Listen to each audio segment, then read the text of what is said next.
Hi hello வணக்கம் welcome back to my channel.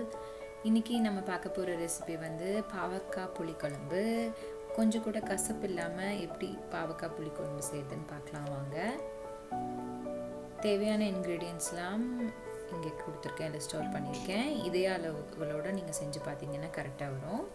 First நம்ம பாவக்காவை வந்து இப்படி சர்க்கிளாக கட் பண்ணிவிட்டு உள்ளே இருக்கிற விதைகள் எல்லாம் எடுத்துடணும். விதைகளை நீக்கிட்டு அது கொஞ்சம் தண்ணியில் போட்டு உப்பு மஞ்சத்தூள் போட்டு கொஞ்சம் நேரம் வச்சுருங்க. இப்போது ஒரு பேன் எடுத்துக்கோங்க. அதில் கொஞ்சமாக செசமி ஆயில் ஆட் பண்ணியிருக்கேன், நல்லெண்ணெய் ஆட் பண்ணியிருக்கேன். இது கொஞ்சம் சூடாகட்டும். சூடான உடனே நம்ம கட் பண்ணி வச்சுருக்க பாவக்காய் எல்லாத்தையும் அதில் ஆட் பண்ணிக்கலாம். இந்த ஸ்டெப் எதுக்காக பண்ணுறோம் அப்படின்னா, பாவக்காயில் இருக்கிற கசப்பெல்லாம் நீங்கி கசப்பு இல்லாமல் இருக்கிறதுக்காக இது வந்து முன்னாடி குக் பண்ண போகிறோம். இதை வந்து நம்ம ஃபுல்லாக குக் பண்ண போகிறதில்ல, ஒரு 80% மட்டும் குக் பண்ண போகிறோம். ஃபஸ்ட்டு நல்லா பொறுமையாக இதை வந்து வதக்கி விடுங்க. இது ஈவனாக எல்லா சைடுமே வந்து குக் ஆகிற மாதிரி குக் பண்ணிக்கோங்க. இதை சைடில் க்ளோஸ் பண்ணி இதை பாட்டுக்கு சைடில் ஒரு 5 to 10 minutes வந்து குக் பண்ண விட்டுருங்க. அது பாட்டுக்கு தனியாக குக் ஆகிட்டுருக்கட்டும். அப்போ அந்த டைமில் நம்ம சைடில் வந்து குழம்பு செய்ய ஸ்டார்ட் பண்ணிடலாம். இப்போ இது இருக்கட்டும். அடுத்தது இன்னொரு பேனில் கொஞ்சமாக நல்லெண்ணெய் ஆட் பண்ணியிருக்கேன். ஒரு 2-3 டேபிள் ஸ்பூன் ஆட் பண்ணிக்கோங்க. நிறையா ஆட் பண்ணால் தான் புளிக்குழம்புக்கு கொஞ்சம் நல்லாயிருக்கும். இப்போ கடுகு உளுந்தம்பருப்பு போட்டு பொரிய விட்டுருங்க. அது பொரிஞ்சிட்ருக்கிற நேரத்துலேயே வந்து கொஞ்சமாக வெந்தயமும் ஆட் பண்ணிக்கிறேன். இது எல்லாமே நல்லா பொரியணும். வெந்தயமும் நல்லா கலர் சேஞ்ச் ஆகணும், கருகிடக்கூடாது. மீடியம் ஃப்ளேமில் வச்சு குக் பண்ணிக்கோங்க. அடுத்தது 2 முழு காஞ்ச மிளகாய் ஆட் பண்ணுறேன். இதே ஒரு நிமிஷம் சாட்டே பண்ணிக்கோங்க. இப்போது 5-6 பல் பூண்டு, கொஞ்சம் கருவேப்பிலையும் ஆட் பண்ணுறேன். பூண்டு இன்னும் அதிகமாக வேணும்னா அதிகமாக ஆட் பண்ணிக்கலாம், நல்லா தான் இருக்கும். ஒரு பெரிய வெங்காயத்தை வந்து சின்னதாக கட் பண்ணி ஆட் பண்ணியிருக்கேன். ரொம்ப ஃபைனாக சாப் பண்ணணும்னு கிடையாது, இந்த அளவுக்கு சாப் பண்ணியிருந்தால் போதும். இதுக்கு தேவையான அளவு உப்பும் ஆட் பண்ணிக்கிறேன். அப்போ கொஞ்சம் வெங்காயம் வந்து சீக்கிரமாக குக் ஆகிக்கும், அதுக்கு தான். இப்போ ஓரளவுக்கு குக் ஆகிடுச்சு. இதில் ஒரே ஒரு பெரிய தக்காளி ஆட் பண்ணிக்கிறேன்.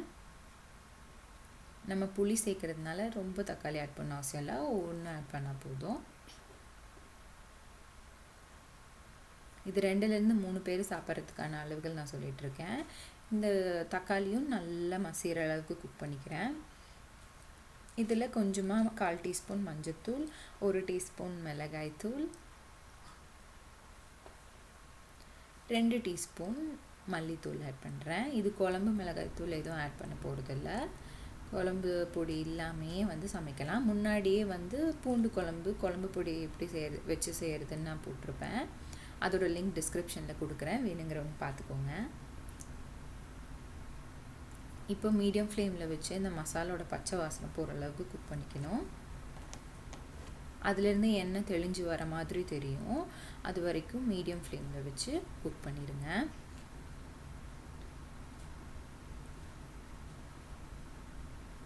இதெல்லாம் சின்ன சின்ன டிப்ஸு, இது ஃபாலோ பண்ணால் குழம்பு டேஸ்ட்டாக இருக்கும்.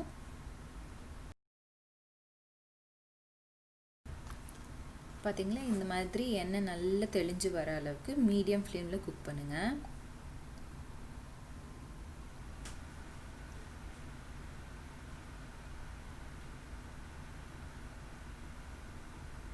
இப்போ நம்ம சைடில் வச்சுருந்த பாவக்காய் வந்து நல்லா குக் ஆகிடுச்சு, ஒரு 80% குக் ஆகிடுச்சு. இதை ஃபுல்லாக நம்ம குக் பண்ணணுன்னு அவசியம் இல்லை, ஒரு 80% குக் பண்ணால் போதும். இது 2 பேரலாக பண்ணிங்கன்னா குழம்பு சட்டுன்னு ஒரு 15 to 20 minutes செஞ்சு முடிச்சிடலாம்.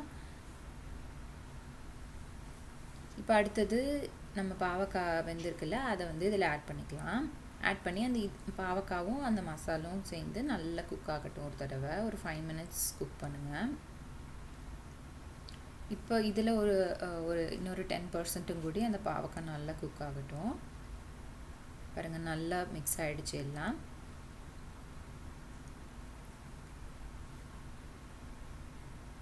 அடுத்தது ஒரு லெமன் சைஸ் புளியை வந்து நான் ஒரு 1/2 hour சுடு தண்ணியில் ஊற வச்சுருந்தேன், அதையும் சேர்த்துக்கிறேன். இப்போ உடனே தண்ணி ஊற்றிடாதீங்க. இந்த புளியோட கொஞ்சம் பச்சை வாசம் போகிற அளவுக்கு அதை குக் பண்ணுங்கள்.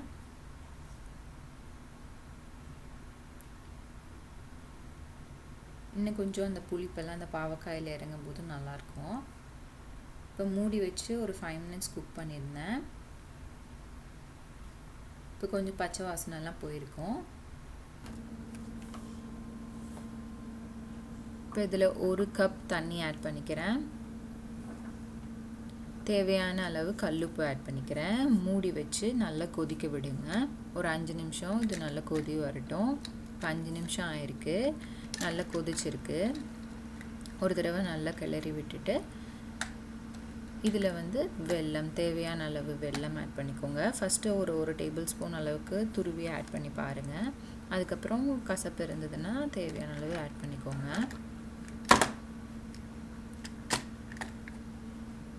இப்போ மூடி வச்சு குக் பண்ணியிருந்தேன். இதில் ஒரு 4-5 பல்லு தேங்காவை வந்து நல்லா நைஸாக அரைச்சி இந்த மாதிரி ஆட் பண்ணிக்கோங்க இது கூட. அப்போ குழம்பு நல்லா திக்காக இருக்கும். இப்போ நல்ல பாவக்காய் குக் ஆகிருக்கணும். அதில் ஒரு இன்னும் மீதி இருக்கிற 20% பாவக்காய் நல்லா குக் ஆகிடுச்சு. 5 நிமிஷத்துக்கு நல்லா திறந்து வச்சு ஒரு கொதி விட்டிங்கன்னா சைடில் இந்த மாதிரி எண்ணெய் பிரிஞ்சு வரணும். அப்போ அந்த குழம்பு குக் ஆகிடுச்சின்னு அர்த்தம். இப்போ ஸ்டவ்வை ஆஃப் பண்ணிவிட்டு 2-3 கருவேப்பிலை இலையை போட்டு ஆட் பண்ணிவிட்டு இதை மூடி வச்சுருங்க. அந்த கருவேப்பிலையோட ஃப்ளேவர் நல்லா உள்ளே இறங்கியிருக்கும். சுவையான கசப்பில்லாத பாவக்காய் குழம்பு சூப்பராக ரெடி பண்ணியாச்சு. நீங்களும் ட்ரை பண்ணி பாருங்கள். உங்கள் கமெண்ட்ஸ் எனக்கு சொல்லுங்கள். லைக் பண்ணுங்கள், ஷேர் பண்ணுங்கள், மறக்காமல் சப்ஸ்கிரைபும் பண்ணிவிடுங்க. தேங்க்ஸ் ஃபார் வாட்சிங். பாய்.